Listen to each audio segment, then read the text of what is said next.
You've heard it 1,000 times. Stop buying coffee and you'll be rich. It's repeated by every finance guru on the internet like it's gospel. There's just one problem. It's a lie. A comforting, convenient, completely backwards lie. And believing it might be the exact reason you're not building wealth. I'm Buck, and I spend an embarrassing amount of time thinking about why money advice is so often garbage. If you're tired of being told your latte is the reason you're broke, hit subscribe and smash that like button. Let's blow this myth up.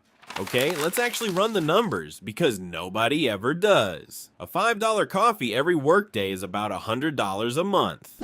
Over a year, that's roughly $1,300. Not nothing, but here's the thing. Let's say you quit completely and invest every penny of it. After 30 years, you'd have maybe 150 grand. Sounds great until you realize that's 30 years of zero coffee to get there. 3 decades of joyless mornings. And it still wouldn't make you rich. So why is this the advice everyone screams from the rooftops? Here's what most people don't realize. The coffee isn't the problem. The coffee is a distraction. Finance gurus love small, easy targets because they make you feel guilty without making you think. Skip the latte is easy to say. It's much harder to say the real truth. Your wealth isn't decided by your small purchases. It's decided by your big ones. Think about it. Your rent, your car, your housing, your income. These are the decisions worth tens of thousands of dollars. A $200 a month bigger apartment will quietly destroy you faster than any coffee ever could. But nobody makes a viral video about that because negotiate a raise is scarier than drink less coffee.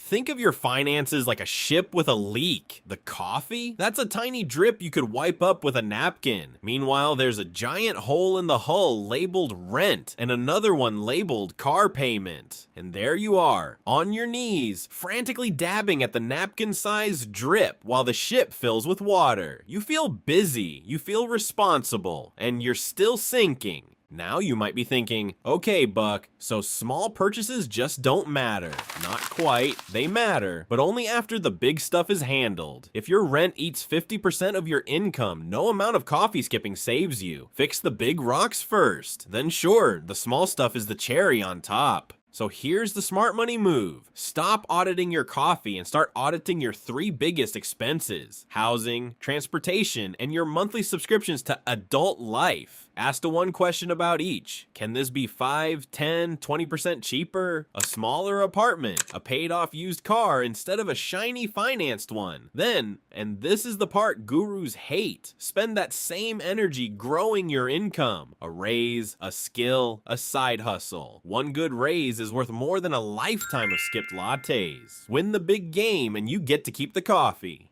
So let's recap the lie. 1. Coffee is a tiny drip, not the leak, sinking your ship.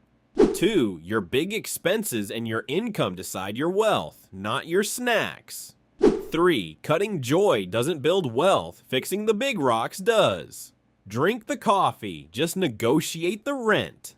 Look, the $5 coffee lie is popular because it's comforting. It tells you that being broke is just a willpower problem you can fix by suffering a little more. But the truth is bigger and honestly, way more freeing. You don't get rich by shrinking your life one latte at a time. You get rich by making a few big decisions really well. That's how dumb money becomes smart money. So if this changed how you see your morning coffee, subscribe. We bust money myths around here. And I'm curious, what's the dumbest money advice you've ever been given? Drop it in the comments.